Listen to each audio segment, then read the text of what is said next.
অধিকাংশ ইসলাম গবেষক যারা বড় বড় মহাপণ্ডিত, আমার মনে হয় তারাও জানে না যে আদম প্রথম মানুষ না। আদমের আগে লক্ষ লক্ষ মানুষ জন্মাইছে।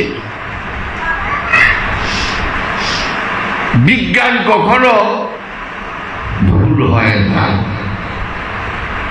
Science can never be the contradiction of things and thought. আদমের আগে যে মানুষগুলো ছিল তারা ছিল বন মানুষ। বন মানুষ কাকে বলে? তাদের রূহ ছিল না, তাদের নফস ছিল, faculties and senses. They were possessing faculties and senses, not the command of the Lord. তারা আল্লাহর হুকুম বুকে নিতে পারে না, কারণ অনুপাদ্য মিন রূহি, আল্লাহ আদমের মধ্যে রূহ উৎকার করে দিলেন। অনুপাদ্য মিন রূহি, আমার রূহ হইতে তার রূপ উৎকার করে দিলাম।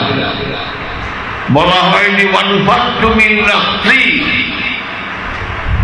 নফস উৎকার নাই কোরআনে, রূপ উৎকারের কথা আছে। সুতরাং আদম হলো রূহ এবং নফসের সমন্বয় সাধনের প্রথম মানব। He is the first man who possessed faculties and senses and the command of the Lord, and it is a full man, and this is called Adam. আমরা আদমরে প্রথম মানব ধরে পাই, আবার একদিকে ঠিকই আছে, কারণ জাগো রূহ নাই, তারা জঙ্গি।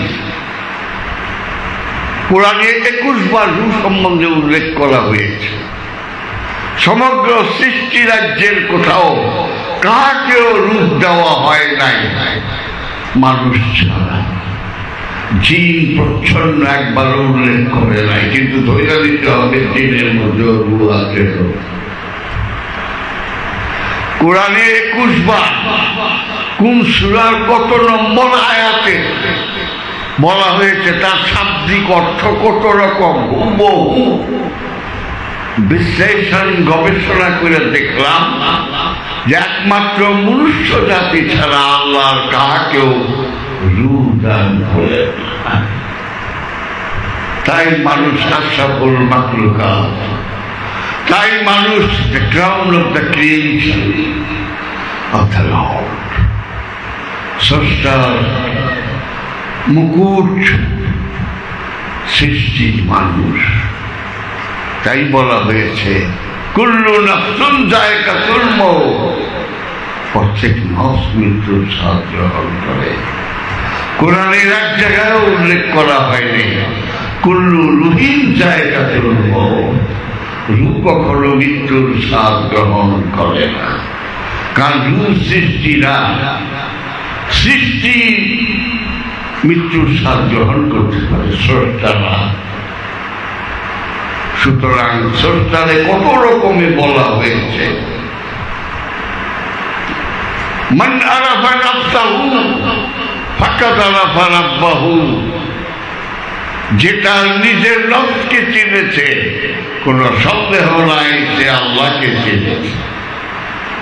কোরআনে বলা হয় নাই মান আরাফা রূহু ফাকাদ আরাফা রাব্বাহু, যেটা রূহকে চিনেছে সেটা আল্লাহকে চিনেছে। কোরআন একবারও বলে। সুতরাং এই রহস্যের ভেদ বাবা জাহাঙ্গীরই সর্বপ্রথম বোধহয় মনে হয় আমি তুলে ধরছি, যার জন্য আজকে অনেক দেশ থেকে আমার বই এটা সেটা। আমি তোমাদেরকে অনুরোধ করব, আমার একটা মোটা বই বেরিয়েছে, এই বইটা তোমরা লাইখো, পড়তে পারো চাই না পারো। কোনো সময় কেউ কিছু বললো যে এটা পইরা দেখে, এটা পইরা দেখে, মানুষ ভিন্ডি খেয়েছে। তাই সত্যের পথে সর্বপ্রথম যে মানুষটি রূহ এবং নফসের অধিকারী তারই নাম আদম। তাই আল্লাহ পাক বলছেন, এই মেয়েটা আমি তোমায় ওনি নেই খালাকাল্লাহু আদামা আলা সূরাতিহি, আমি আদমকে আমার নিজের সুরতে তৈরি করেছি। এখানেই সৌন্দর্য, এখানে আল্লাহ সৃষ্টির সার্থকতা, আর কিছু না। আসসালামু আলাইকুম।